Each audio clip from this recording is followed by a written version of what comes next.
এই ১৭ই রমজান ইসলামের ইতিহাসে খুবই গুরুত্বপূর্ণ একটি দিন। এটা কোন দিন কেউ কি বলতে পারবেন?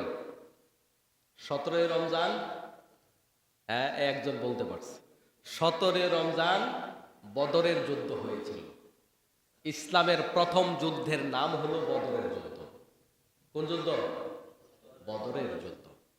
এই বদরের যুদ্ধ হয়েছে ১৭ই রমজান দ্বিতীয় হিজরিতে। ইসলাম শুধুমাত্র নরম নরম কথা দিয়ে কিন্তু আসেনি। ইসলামের ভিতরে নরম গরম দুইটা মিলাইয়া আছে। আমাদের সমাজে অনেকেই মনে করেন যে নরম নরম কথা দিয়েই ইসলাম চলে। না, সব জায়গায় নরম কথা দিয়ে চলে না। নরম কথা দিয়ে আপনি দাওয়াত দিবেন মানুষকে, এটা ঠিক আছে, কিন্তু প্রয়োজনে অন্যায়ের প্রতিবাদে আপনাকে গরম ভূমিকা পালন করতে হবে।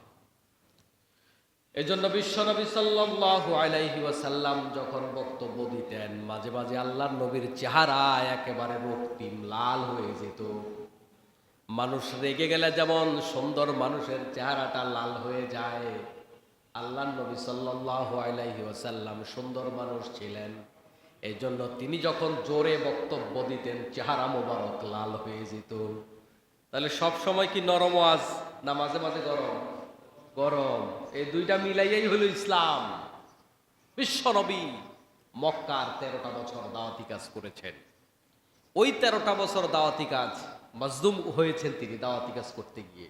নরম নরম কথা বলেছেন, গোপনে দাওয়াত দিয়েছেন, আত্মীয়দের কাছে দাওয়াত দিয়েছেন, বন্ধু বান্ধবের কাছে দাওয়াত দিয়েছেন।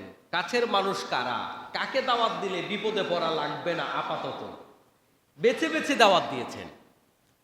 কিন্তু মক্কার ১৩ বছরে যখন মোটামুটি লোক তৈরি হলো, আল্লাহ পাকের পক্ষ থেকে আদেশ আসলো আপনি মক্কা ছেড়ে মদিনায় চলে যান। অপরদিকে মদিনার লোকেরা আল্লাহর নবীর কাছে এসে প্রস্তাবনা পেশ করলো, ইয়া রাসূলুল্লাহ, এই মক্কার মানুষগুলো আপনার উপরে জুলুম করেছে, নির্যাতন করেছে। আমরা আপনার সাথে কথা দিলাম, আপনার হাতে হাত রেখে ওয়াদা দিলাম, বায়াত করলাম, আমরা আমাদের জীবন দিয়ে দিব, কিন্তু আপনার ইজ্জত নষ্ট হতে দেব না। আপনি মক্কা ছেড়ে মদিনায় চলে আসেন। এই ইসলামের ইতিহাসে বায়াত প্রথম শুরু হইল এইটা। বাংলাদেশে আমরা পিসাবদের কাছে বায়াত করি না? করি না? করি না?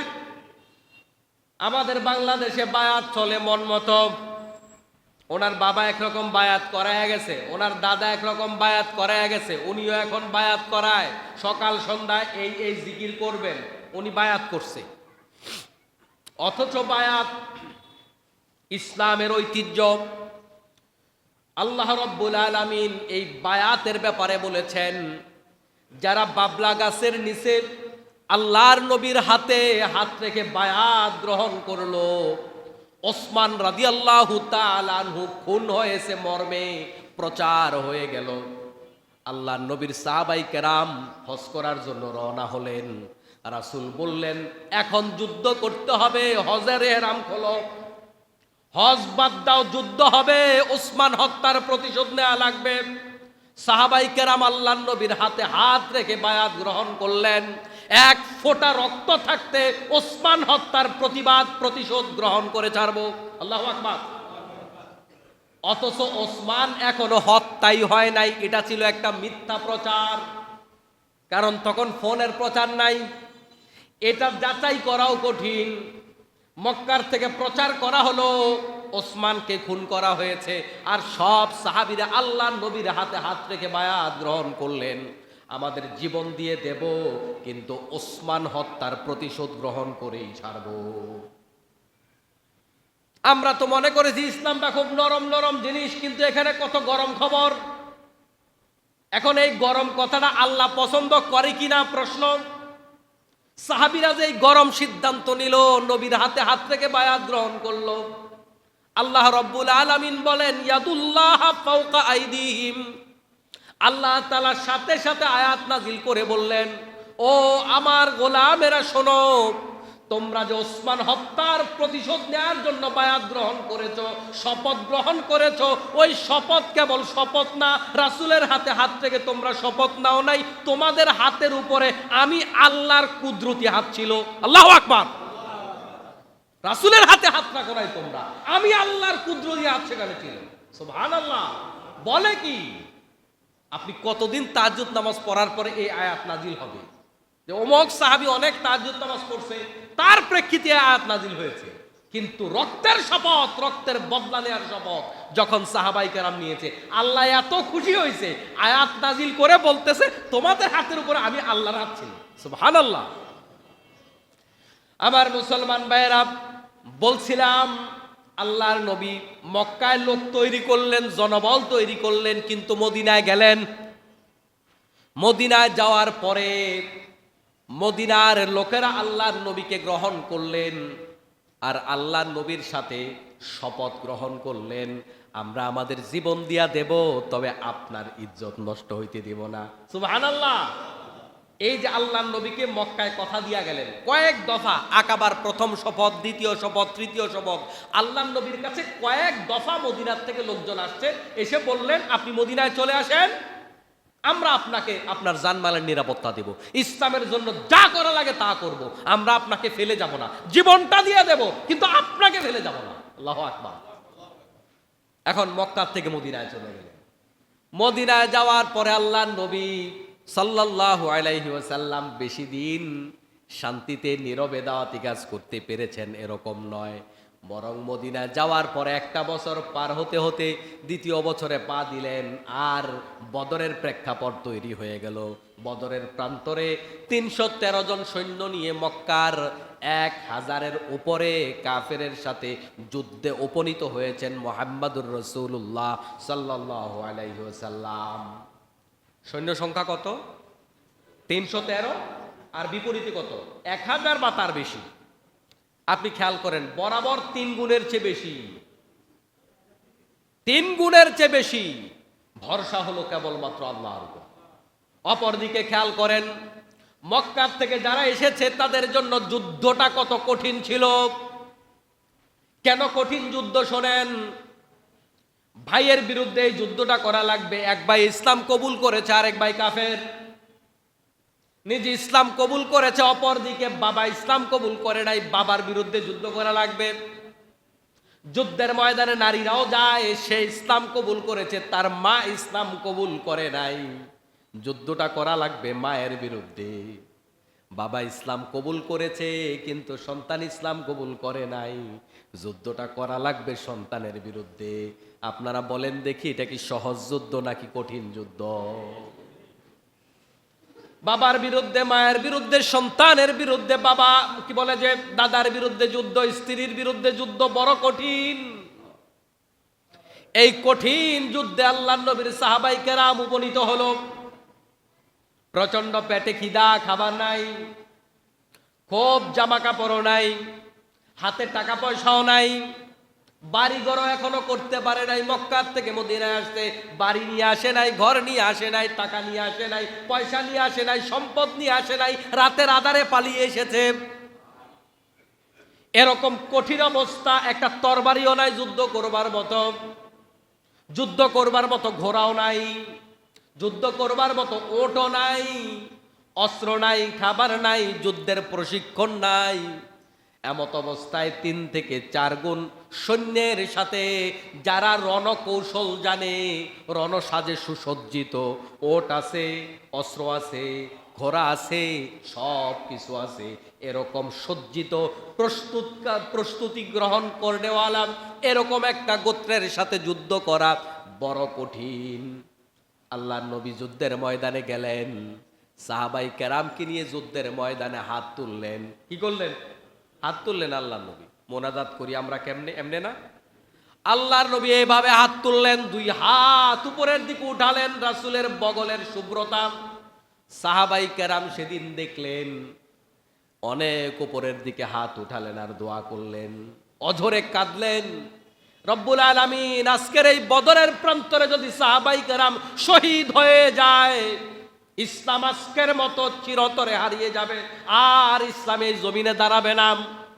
আমরা বদরের ময়দানে হাজির হয়েছি, বিজয় দেয়ার মালিক আল্লাহ তুমি। আল্লাহ তাআলা যাকে যাকে ফেরেশতা পাঠিয়েছেন বদরের ময়দানে, আবু বকর রাদিয়াল্লাহু তাআলা আনহু ডেকে বললেন, ইয়া রাসূলুল্লাহ, আপনি হাত নামান, আর কাদা লাগবে না। আমি বিশ্বাস করি আল্লাহ তাআলা আপনার দোয়া আজকে কবুল করেছেন, আল্লাহ আমাদেরকে বিজয় দেবেন। সুবহানাল্লাহ।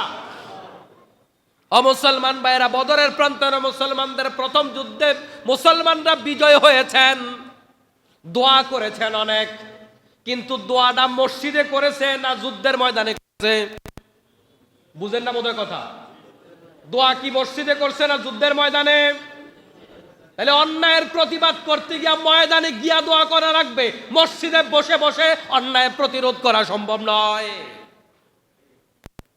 এটা সামাজিক অন্যায় হতে পারে, রাষ্ট্রীয় অন্যায় হতে পারে, যেই অন্যায় রাস্তায় হয়, যেই অন্যায় রাজপথে হয়, যেই অন্যায় বাজারে হয়, হাটে হয়, ঘাটে হয়, সেটা রাজপথের অন্যায়, রাজপথেই মোকাবেলা করা লাগবে। ওইটা মসজিদে বসে বসে ঘোমটা দিয়া দোয়া করলে আল্লাহ অন্যায় বন্ধ করবে না।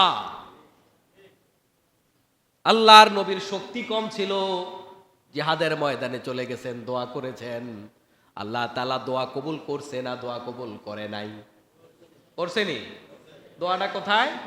যুদ্ধের ময়দানে। তাহলে আজকের সমাজ থেকে অন্যায় বন্ধ করবার জন্য দোয়া হবে যুদ্ধের ময়দানে।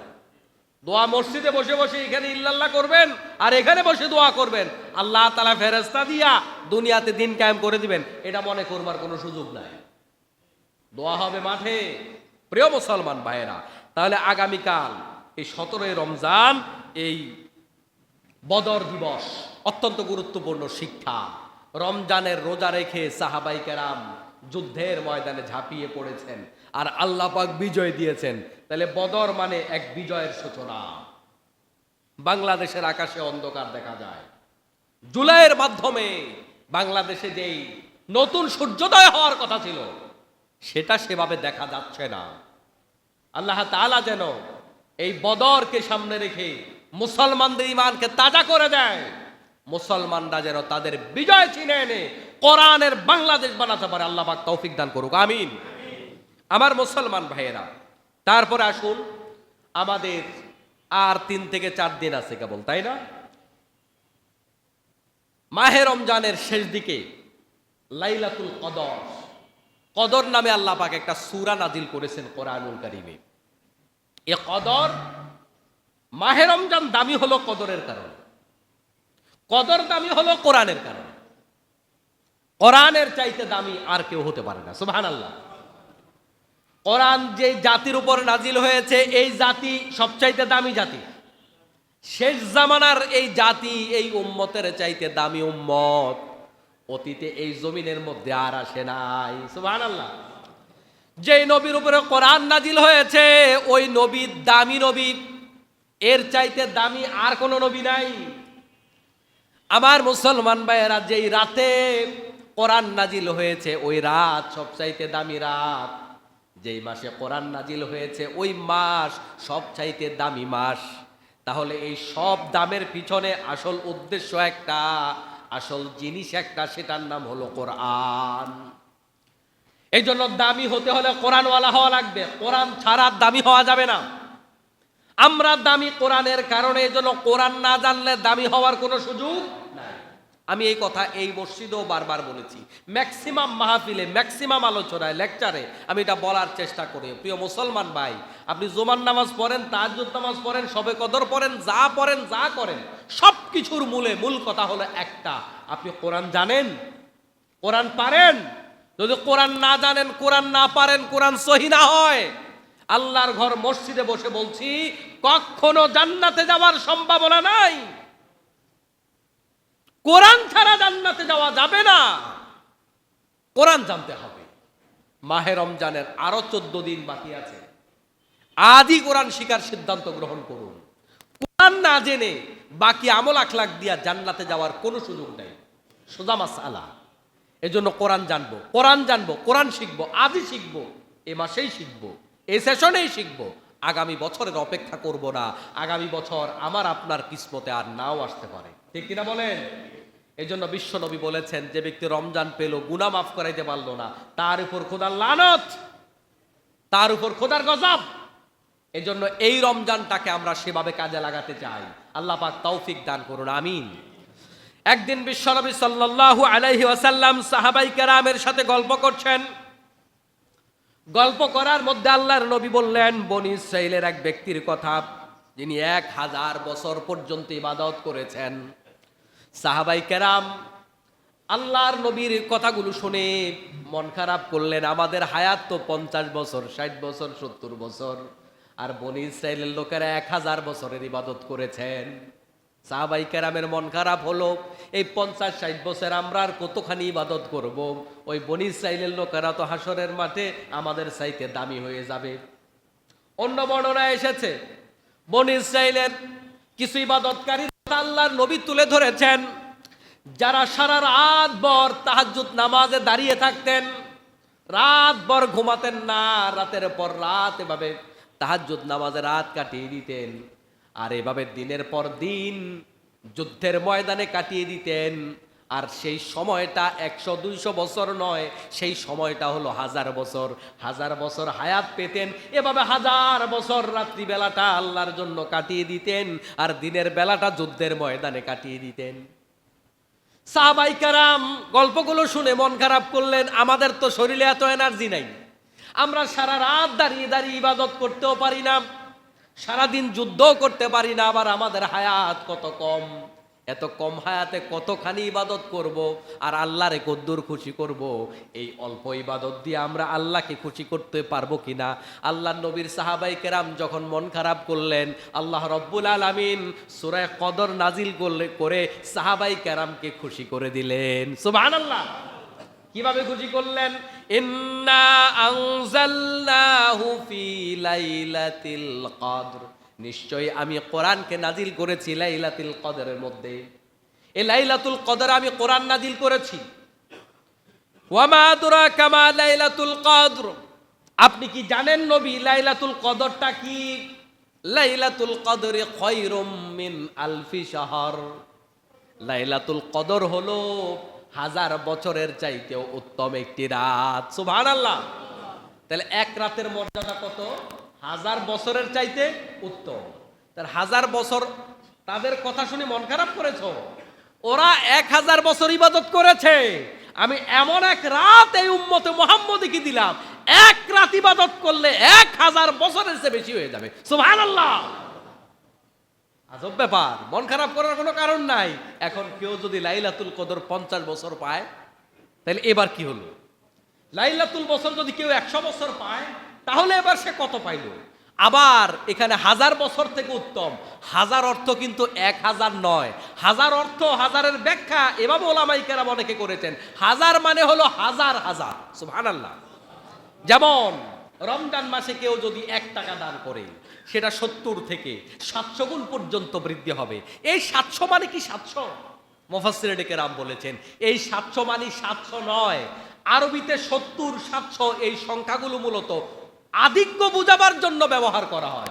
অতএব 700 মানে কেবল 700 নয়, 700 মানে এত অধিক। এটা 7000 হতে পারে, এটা 70000 হতে পারে, এটা অগণিত হতে পারে। সুবহানাল্লাহ। তাহলে রমজান মাসে 1 টাকা দান করলে 700 টাকার সওয়াব, বিষয়টা এরকম নয়।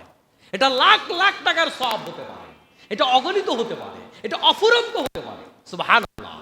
তাহলে আল্লাহ রাব্বুল আলামিন বললেন, এক রাত যদি কেউ ইবাদত করে, তাহলে 1000 মাসের চাইতে উত্তম। 1000 মাস কত? 83 বছর 4 মাস হয় 1000 বছরে। আর আমি কি বললাম? 1000 মাস নয়, সরি, আমি বছর বলে ফেলেছিলাম। 1000 মাসের চেয়ে উত্তম। তাহলে 1000 মাস মানে হলো 83 বছর 4 মাস। কিন্তু এটা তো 1000 মাস নয়, এটা হাজার হাজার মাস হতে পারে। তার মানে এক রাতের ইবাদত ওই বনী ইসরাইলের লোকেরা গোটা জীবনভর ইবাদত করে যত সওয়াব কামাই করত, তোমরা এক রাত ইবাদত করে তার চেয়ে বেশি সওয়াব কামাই করবে। সুবহানাল্লাহ। আমার মুসলমান ভাইয়েরা, এই যে লাইলাতুল কদর এত দামি হলো কোরআনের কারণে।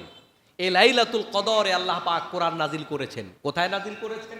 আমরা তো জানি 23 বছরে কোরআন নাজিল হয়েছে, ভাগে ভাগে সময়ে সময়ে নাজিল হয়েছে। কিন্তু লাইলাতুল কদরে লাউহে মাহফুজে আল্লাহ পাক একসাথে কোরআনকে নাজিল করেছেন। এই নাজিল মানে আমাদের পৃথিবীতে নাজিল নয়।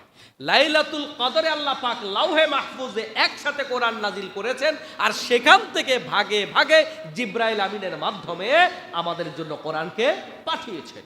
আমার মুসলমান ভাইরা, বাংলাদেশে রমজান মোবারক আসে, আসার পরে রমজান শুরুতে মসজিদের কাতার ভর্তি, বারান্দায় জায়গা হয় না, বাহিরে আবার তেরপাল দেয়া লাগে। কয়েকদিন পরে এক সপ্তাহ যেতেই মোটামুটি তেরপাল এখন আর নাই, আরো 2-4 দিন যেতেই বারান্দার মুসল্লি কমে যাচ্ছে, আর 2-4-5 দিন যেতে এখন মসজিদে মুসল্লি অর্ধেক হয়ে গেছে। আরো 2-4-5 দিন গেলে এক কাতার হয়ে যাবে। আবার যখন 27 রমজান তথা 26 তারিখ দিবাগত রাত, সবে কদর আমরা বাংলাদেশে তো 27 তারিখ পালন করে, যাই হোক আসবে, তখন একদম সবাই চলে আসবে, মহিলারা পর্যন্ত কোথাও কোথাও বের হয়ে যায়, বিশাল ব্যাপার স্যাপার। মাহে রমজান বাংলাদেশে আমরা যেভাবে উদযাপন করি বছরের মাসের শুরুতে, অন্যান্য দেশে আমাদের আবেগ শুরুতে বেশি থাকে, ওনাদের আবেগ শেষে বেশি থাকে, কারণ মাহে রমজানের মর্যাদাটা শেষেই বেশি। সুবহানাল্লাহ। আর আমরা শুরুতে কিছুটা পালন করলেও, শুরুতে কিছুটা ইবাদত করলেও শেষ দিকে আর ইবাদতে সেভাবে থাকি না। শেষ দিকে আমরা কি করি? শেষ দিকে আমরা মাহে রমজান কাপড় ব্যবসায়ীদেরকে দিয়ে দেয়, এবার আপনারা ব্যবসা করেন, ওরা বেচে আমরা কিনি। তারাবির নামাজের সময় একটুখানি আগে পরে মার্কেটে ঢুকলে কি অবস্থা দেখা যায়, মহিলাদের ঠেলায় মার্কেটে ঢুকা যায় না। এই মহিলারা কখন তারাবির নামাজ পড়লো, কখন দোকানদার মার্কেট খুললো? মাহে রমজান আমাদের জীবন থেকে আসে যায়, ওই লাইলাতুল কদর আমরা হাসিল করতে পারি না। আমার মুসলমান ভাইয়েরা, এই লাইলাতুল কদর আমাদেরকে যে 26 তারিখ দিবাগত রাতে বোঝানো হয়, এটার একটা সম্ভাবনা আছে, কিন্তু এই 26 তারিখ দিবাগত রাত তথা 27 রমজান লাইলাতুল কদর হবে, এটার 100% গ্যারান্টি দুনিয়ার কেউ দিতে পারবে না। আমার মুসলমান ভাইয়েরা, এই লাইলাতুল কদর উপলক্ষে পাওয়ার জন্য মা আয়েশা রাদিয়াল্লাহু তাআলা আনহা বলেন, আল্লাহর নবী সাল্লাল্লাহু আলাইহি ওয়াসাল্লাম এই শেষ দশকে ইতিকাফ করতেন, কোমরে গামছা বেঁধে ইবাদত করতেন আল্লাহর নবী সাল্লাল্লাহু আলাইহি ওয়াসাল্লাম। অথচ বাংলাদেশের প্রেক্ষাপটে দেখবেন 20 তারিখের আগের জুমায় ইমাম সাহেব খুঁজতে হয়, সভাপতি খুঁজতে হয়, কে আছে। এমনও দেখা যায় কোন কোন মসজিদে, ভাই তোমারে কিছু টাকা পয়সা দিব, আল্লাহর ওয়াস্তে তুমি ইতিকাফে বসো। আমি দেখেছি টাকা দিয়া ইতিকাফে বসানো লাগে। আমার প্রিয় মুসলমান ভাইরা খেয়াল করুন, বিশ্বনবী সাল্লাল্লাহু আলাইহি ওয়াসাল্লামের গোটা জীবনে একটা রমজানও ইতিকাফ থেকে মুক্ত ছিলেন না। প্রতিটা রমজানে আল্লাহর নবী ইতিকাফ করেছেন।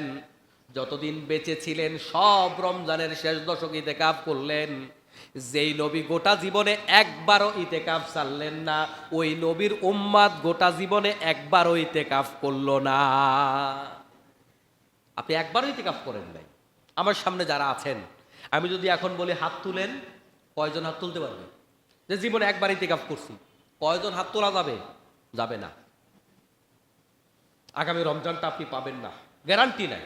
প্রিয় মুসলমান ভাইয়েরা, আমার সামনে নামাজি আছে, কিছু বেনামাজিও আছে, মানে সাপ্তাহিক নামাজি আর কি আছে না, কিছু রোজাদার আছে, আবার মাঝে মাঝে ভাঙে এরকম রোজাদারও আছে। আবার মিডিয়ার মাধ্যমে অনেকে শুনবেন।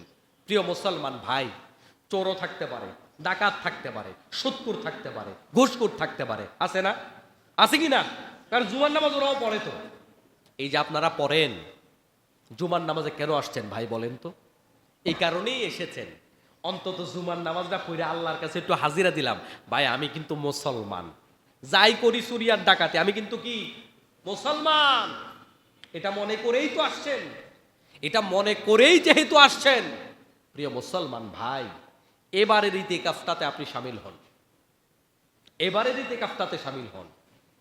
যেহেতু জান্নাতে যাওয়ার আশায় এসছেন, যে কিচ্ছু করি না, খালি জুমাটা পড়ে দেখি না, অন্তত হাজিরা দিয়া দেখি, আল্লাহ নি জান্নাতটা দিয়া দেয়, আশা কিন্তু এটা, আশা কিন্তু এটা, এই জন্যই আসছেন। যেহেতু এই জন্যই এসেছেন, শুধুমাত্র একটা লাইলাতুল কদর যদি কেউ হাসিল করতে পারে, একটা লাইলাতুল কদর যদি কেউ পেয়ে যায়, আর সেটাকে যদি কাজে লাগাতে পারে, একটা মানুষের জন্য জান্নাতে যাওয়ার উপযুক্ত হয়ে যাওয়া সম্ভব। সুবহানাল্লাহ। এক রাতে জান্নাতে যাওয়ার উপযুক্ত হওয়া সম্ভব।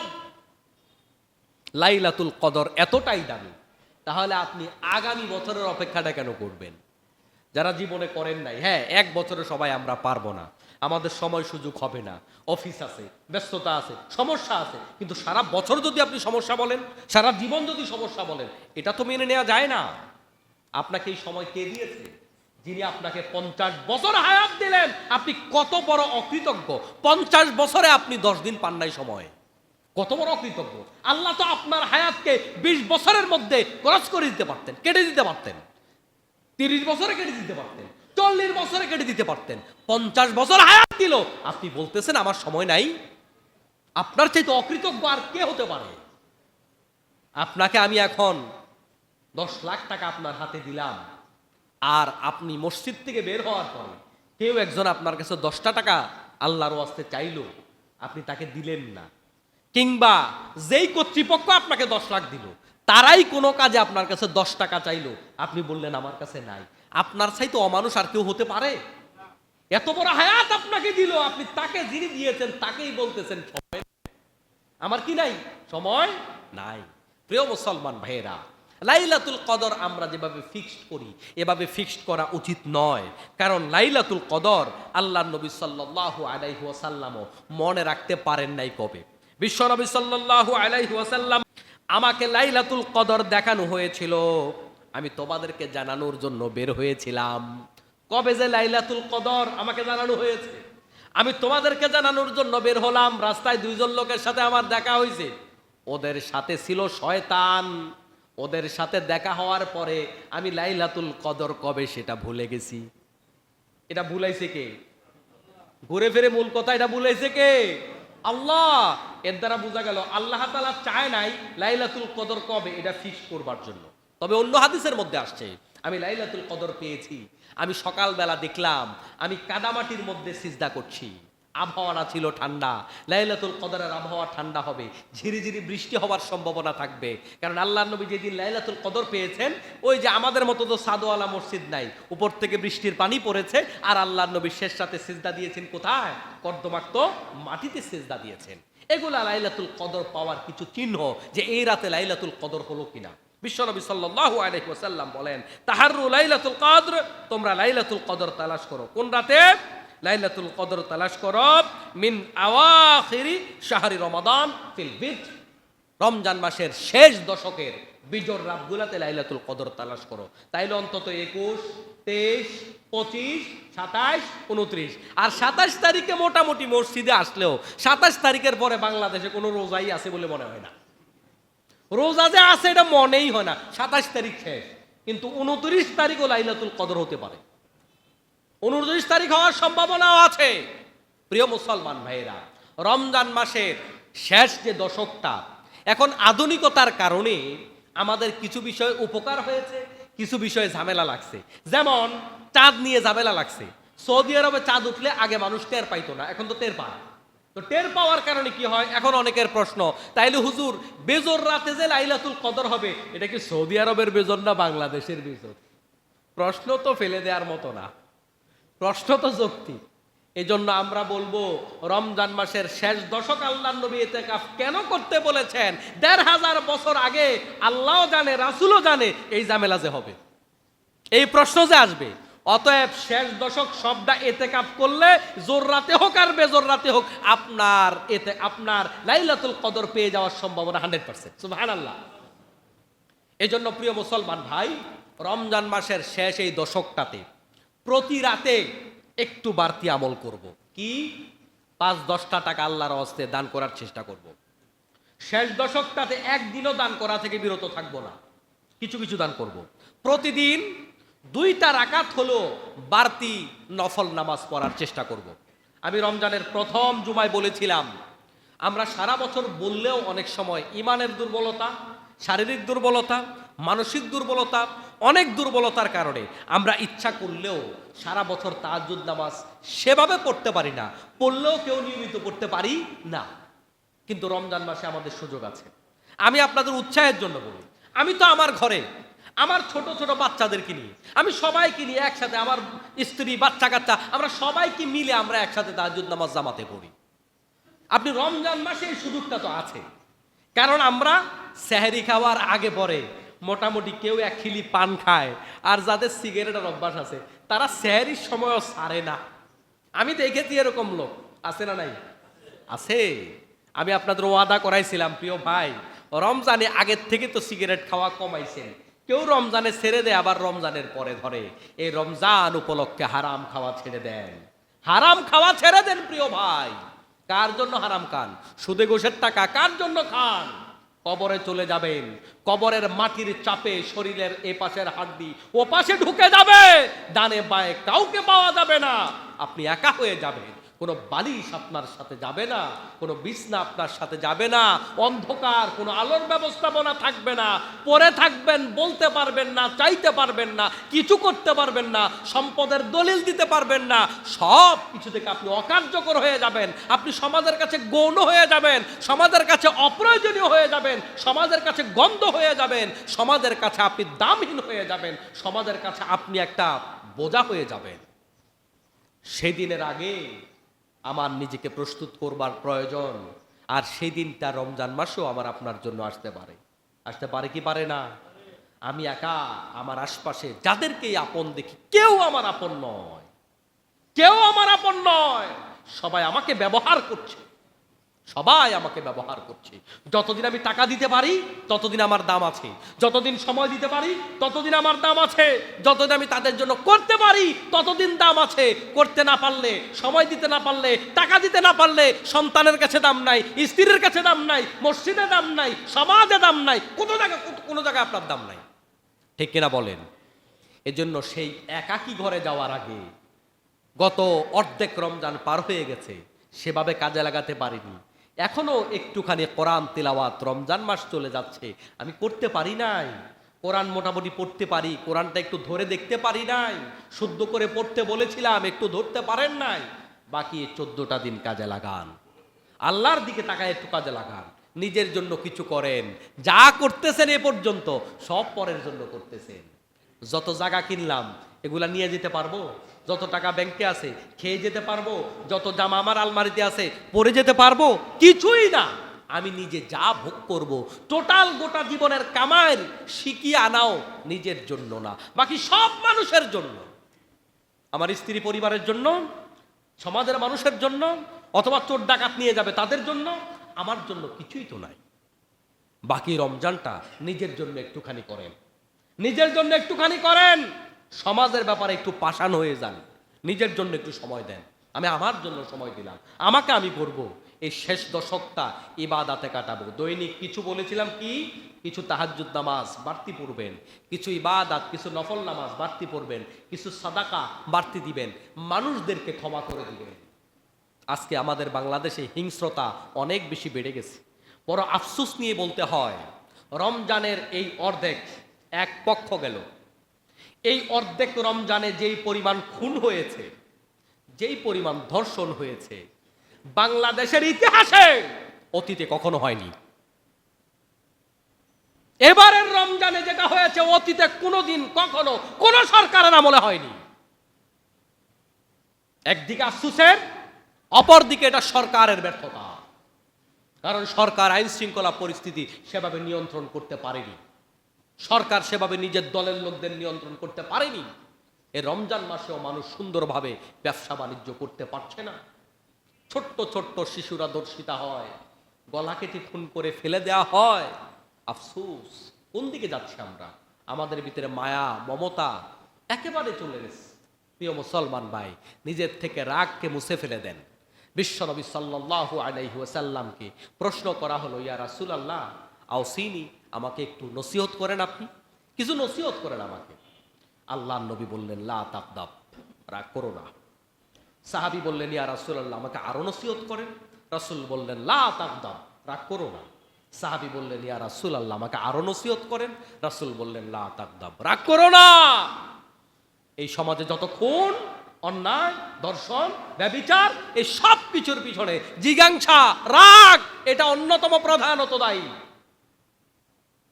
রাগ কমিয়ে দেন, রাগ কমিয়ে দেন। রাসূলকে প্রশ্ন করলেন 3 বার সাহাবী, রাসূল 3 বার বললেন, রাগ করো না। রাগ তো মানুষ যৌক্তিক কারণেই করে, যুক্তি ছাড়া তো মানুষ রাগ করে না। আপনি বলবেন আমি রেগেছি, রাগের যুক্তি আছে। আল্লাহর নবী তো সেটাই নিষেধ করেছে, যুক্তি আছে, তারপরেও রাগ করেন না। এ রমজান উপলক্ষে যত লোকের সাথে আপনার কথাবার্তা লেনা দেনা বিভিন্ন কারণে আপনার ধরা আছে, আটকা আছে, আপনি মাফ করে দেন। আমাকে যারা গালি দিয়েছে আমি মাফ করে দিয়েছি, আমাকে যারা অপবাদ দিয়েছে আমি মাফ করে দিয়েছি, আমাকে যারা সম্পদের কমতি দিয়ে বঞ্চিত করেছে আমি মাফ করে দিয়েছি, আমার যে ভাইয়েরা আমাকে কষ্ট দিয়েছে আমি মাফ করে দিয়েছি, আমার স্ত্রী সন্তানরা আমাকে কষ্ট দিয়েছে মাফ করে দিয়েছি, আমাকে যারা বেইজ্জতি করেছে আমি মাফ করে দিয়েছি, আমাকে যারা দ্বীনের কথা বলার কারণে মজলুম করেছে, জুলুমের শিকার করেছে আমি তাদের মাফ করে দিয়েছি। আল্লাহ পাক রব্বুল ইজ্জাত এই রমজানে আপনাকে মাফ করে দিবে ইনশাআল্লাহ। পারবেন তো ইনশাআল্লাহ? পারবেন তো ইনশাআল্লাহ? তাইলে লাইলাতুল কদর শুধুমাত্র 26 তারিখ মসজিদ জিলাপি নিয়ে হাজির হবেন না। এটা জিলাপি খাওয়ার দিন না, ক্ষমা চাওয়ার দিন। ক্ষমা চাইবেন আল্লাহর কাছে। একেবারে 20 তারিখ দিবাগত রাত 21 রমজান শুরু, সেদিন থেকে শুরু করে শেষ পর্যন্ত আবার কাজে লাগাবেন। যেহেতু আজকে এই বিষয়ে কথা বললাম এই কারণে, যেহেতু লাইলাতুল কদরের কিছু বিজোড় দিন পার হয়ে যাবে আগামী জুমা আসতে আসতে, এই জন্য মনে করিয়ে দিলাম। এবং ইতিকাফের জন্য নিজের থেকে প্রস্তুতি নেন। সভাপতি সেক্রেটারি আপনারা ঠেলা দিবে, এটার জন্য বসে থাকেন না। আল্লাহ তাআলা আমাদেরকে লাইলাতুল কদর এবারের রমজানে যেন হাসিল করতে পারি। আল্লাহ পাক তুমি তৌফিক দাও, আমিন। আমাদের হায়াতকে সে পর্যন্ত বৃদ্ধি করে দাও, আমিন। আমাদেরকে সুস্থ হায়াত দান করো, আমরা যেন তোমার কাছে ক্ষমা চাইতে পারি, আমিন। হাদা মা ইনদি ওয়াল ইলমু ইনদাল্লাহি আলাইহি।